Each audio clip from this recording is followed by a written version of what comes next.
Hello students, this is Sumit Narang from K2S Career Zone and welcome to my YouTube channel. Last lecture में हम discuss कर रहे थे about dielectric materials और हमने देखा डाइलेक्ट्रिक मटेरियल दो कैटेगरीज में डिवाइड किए जाते हैं. One is polar dielectrics and another is non polar dielectrics. तो नॉन पोलर डाइलेक्ट्रिक्स वो मटेरियल होते हैं जिनमें पॉजिटिव चार्ज का सेंटर और नेगेटिव चार्ज का सेंटर कोइंसाइड करता है. वहीं पे पोलर डाइलेक्ट्रिक्स में पॉजिटिव चार्ज का सेंटर और नेगेटिव चार्ज का सेंटर कुछ दूरी में होता है. इसका मतलब इनमें कुछ इंड्यूस डाइपोल मोमेंट होती है, छोटी सी डाइपोल मोमेंट होती है. फिर हमने एक प्रोसेस देखी डाइलेक्ट्रिक पोलराइजेशन. जब एक dielectric material external electric field में रखा जाता है और अगर वो dielectric material non polar dielectric है तो इलेक्ट्रिक फील्ड के कारण उसका पॉजिटिव चार्ज का सेंटर और नेगेटिव चार्ज का सेंटर थोड़ी सी दूरी पे हो जाता है. इसका मतलब non polar dielectric polar dielectric में कन्वर्ट हो जाता है और इस प्रोसेस को डाइलेक्ट्रिक पोलराइजेशन कहा जाता है. Now our next topic is dipole moment density. तो अगर ये माना जाए कि डाइलेक्ट्रिक मटेरियल एक एक्सटर्नल इलेक्ट्रिक फील्ड में रखा गया और हर एटम यूनिफॉर्मली पोलराइज्ड हो गया in the direction of electric field, तो इलेक्ट्रिक फील्ड में रखा गया तो वहां पे क्या होगा, पॉजिटिव चार्जेस का सेंटर और नेगेटिव चार्जेस का सेंटर कुछ दूरी पे आ गया और वो दूरी सपोज करो x है. तो जैसे हमने ये देखा था कि ये कुछ दूरी पे आगे दोनों और इन दोनों की दूरी सपोज करो x है. हर एटम में ऐसा ही हुआ, हर एटम में ऐसा ही हुआ कि थोड़ी थोड़ी दूरी पे आ गई. जैसे ये हर एटम में ये देखिए थोड़ी थोड़ी दूरी पे आ गए सपोज, तो इनके अंदर अपने आप में एक डाइपोल मोमेंट बन गई. And for each atom dipole moment कितनी आ जाएगी, small p is equal to q into x, where q is the charge in the atom and x is the displacement between the centre of positive and negative charge. So if all the atoms during polarization are uniformly polarized in the direction of E naught and x is the displacement between the centers of positive and negative charges in the atom, dipole moment of each atom will be this. तो हर atom में इतनी dipole moment आ गई. तो dielectric में हर atom में इतनी आ गई. और अगर हम ये मानते हैं there are n number of atoms per unit volume, तो एक यूनिट वॉल्यूम में मानो n एटम्स है तो एक एटम में इतनी डाइपोल मोमेंट, तो पर यूनिट वॉल्यूम में कितनी डाइपोल मोमेंट आ जाएगी, n इंटू p. तो टोटल डाइपोल मोमेंट डेंसिटी कहते हैं उसको. Dipole moment per unit volume या डाइपोल मोमेंट डेंसिटी जो है वो capital P is equal to n into small p, where capital N is the number of atoms per unit volume and small p is the dipole moment of each atom.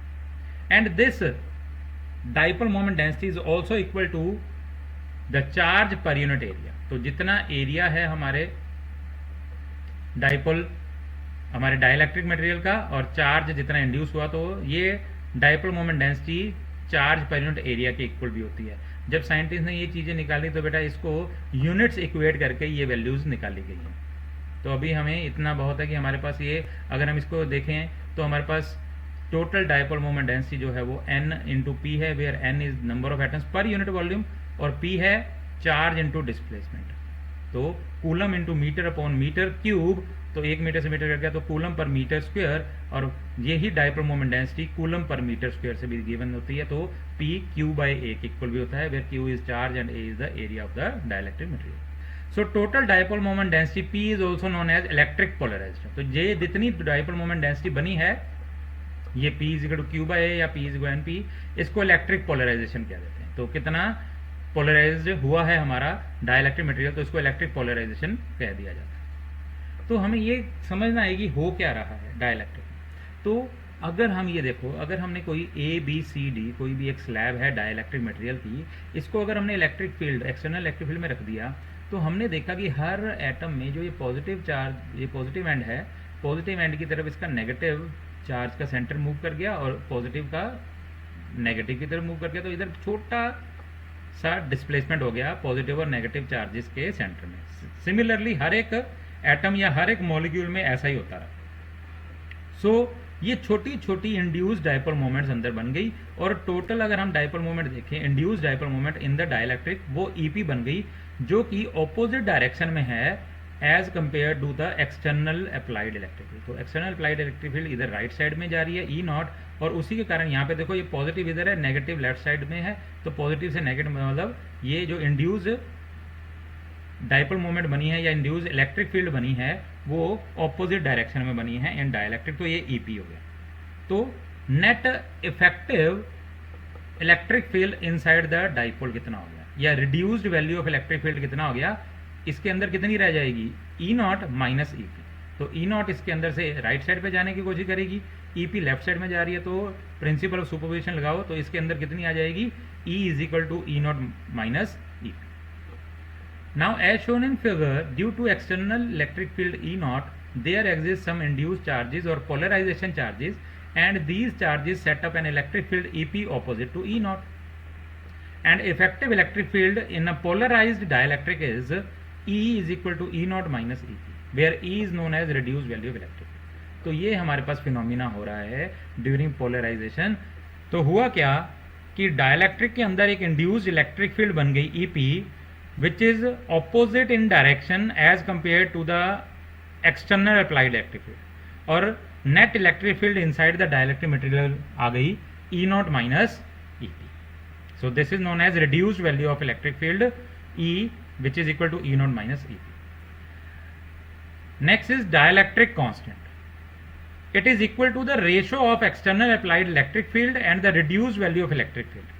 तो एक dielectric material के लिए external applied electric field और reduced value of electric field की जो ratio होती है वो एक कांस्टेंट वैल्यू होती है और उसको डाइलेक्ट्रिक कांस्टेंट कह दिया जाता है, और एक पर्टिकुलर मटेरियल के लिए ये वैल्यू जो है वो कांस्टेंट होती है। सो ई नॉट बाई ई, तो ई नॉट जो है एक्सटर्नल अप्लाइड इलेक्ट्रिक फील्ड है और ई जो है वो हमारे पास reduced value of electric field है, और इनकी रेशो जो है वो इक्वल है एक कांस्टेंट के जिसको कहा जाता है dielectric constant, and it is abbreviated by K, तो इसको के से लिखा जाता है। तो E not by E is equal to K. Next topic is electrical susceptibility. तो ये देखा गया कि जब डाइलेक्ट्रिक मटेरियल को एक एक्सटर्नल इलेक्ट्रिक फील्ड में रखा जाता है तो वहां पर इलेक्ट्रिक पोलराइजेशन होती है, और ये जो इलेक्ट्रिक पोलराइजेशन होती है ये डायरेक्टली प्रोपोर्शनल होती है reduced value of electric field के, ये ई के। सो it is found that the electric polarization is directly proportional to the reduced value of electric field, that is P is directly proportional to E, or P is equal to epsilon xi E। तो यहाँ पर जो दो constant of प्रोपोर्शनलिटीज use किए गए, यहाँ पे epsilon जो है वो है electrical permittivity of the dielectric material, epsilon, and this is xi which is electrical susceptibility, और ये एक कांस्टेंट है।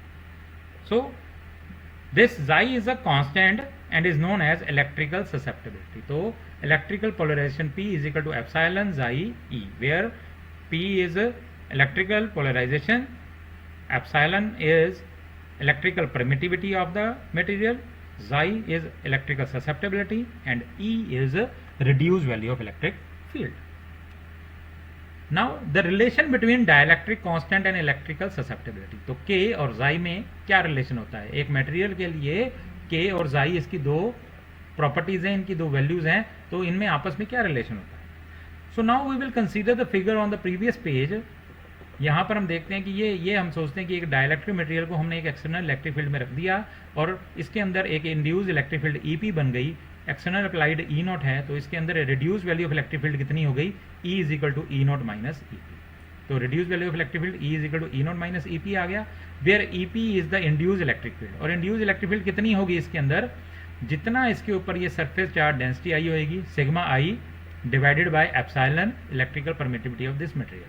तो EP की वैल्यू होगी सिग्मा I जो induced surface charge density upon epsilon, and 1 by epsilon sigma I मतलब surface charge density, that is surface charge induced surface charge QI by A area of the surface। तो QI by A आ गया हमारे पास, और QI by A, तो Q by A जो हमारे पास charge by area था उसको हमने कहा था electric polarisation P।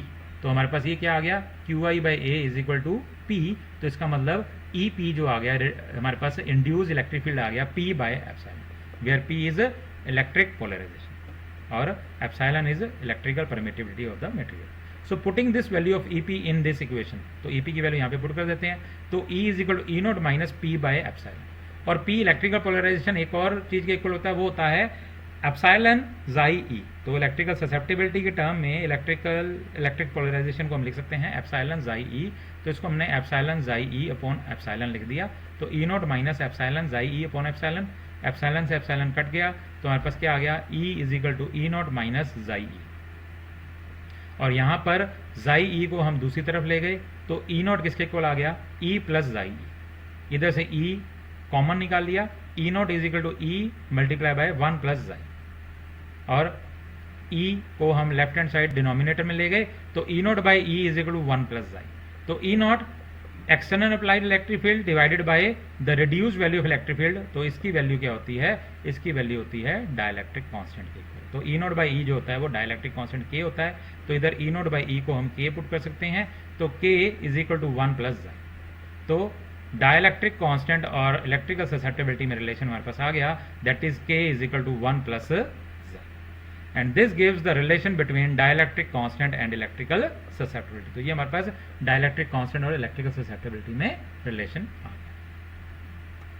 Now the next is dielectric strength. तो एक डाइलेक्ट्रिक मटेरियल की डाइलेक्ट्रिक स्ट्रेंथ क्या होती है, ये वो मैक्सिमम इलेक्ट्रिक फील्ड की वैल्यू है जो डाइलेक्ट्रिक मीडियम विथस्टैंड कर सकता है without breaking down its insulating properties. So dielectric strength is the maximum electric field that a dielectric medium can withstand without breaking down its insulating properties is known as dielectric strength।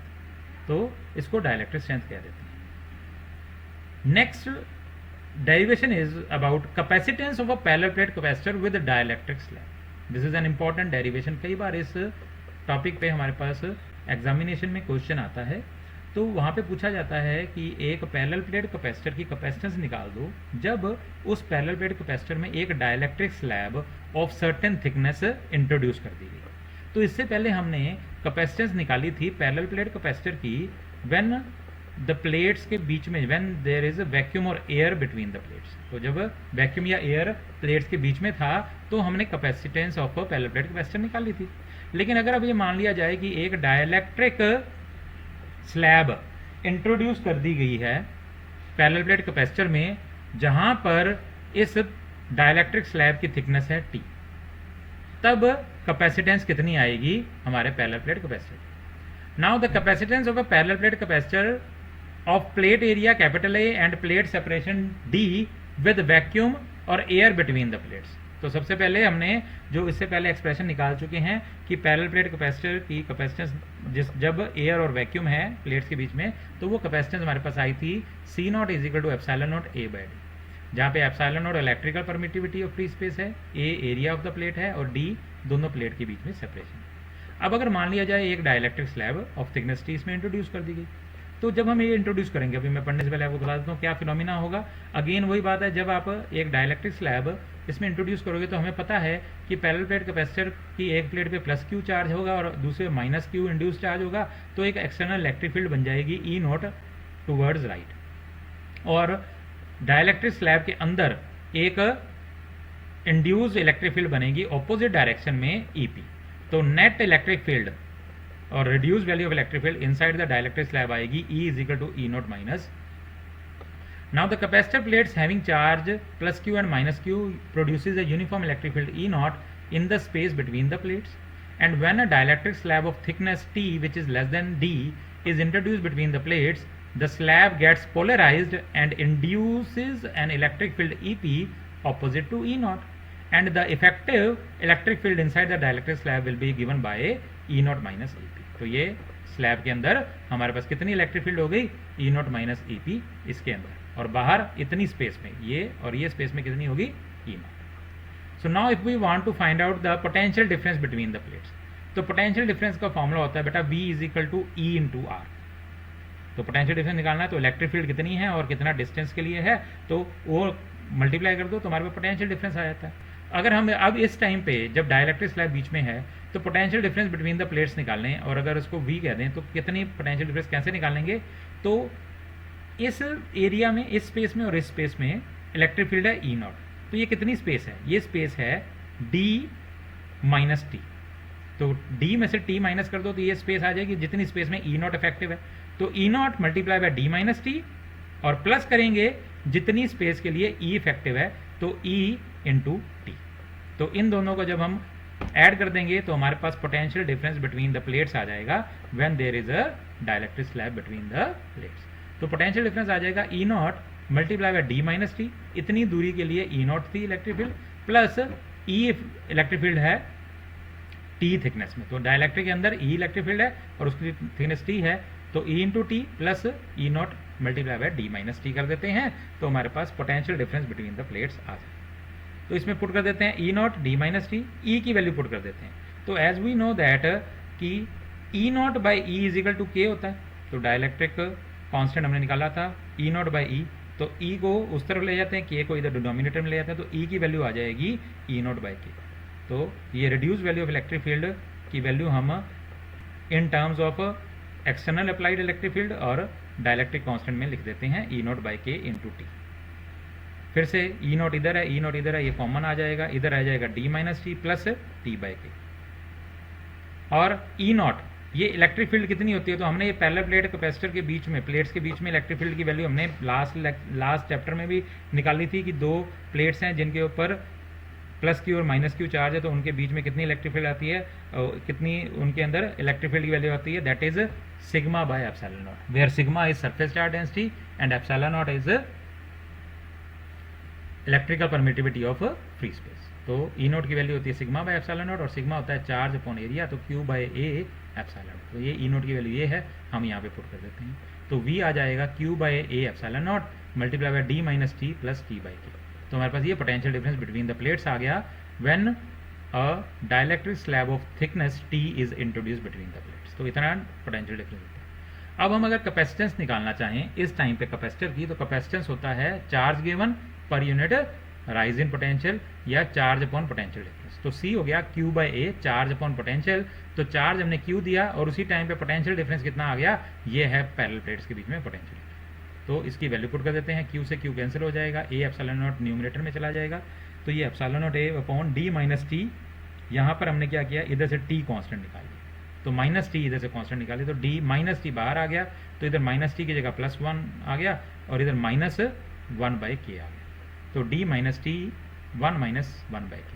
तो ये हमारे पास एक value आ गई। अब फिर से हम क्या करते हैं, हमने ये लिख लिया C is equal epsilon not A upon D minus T multiply by one minus one by के।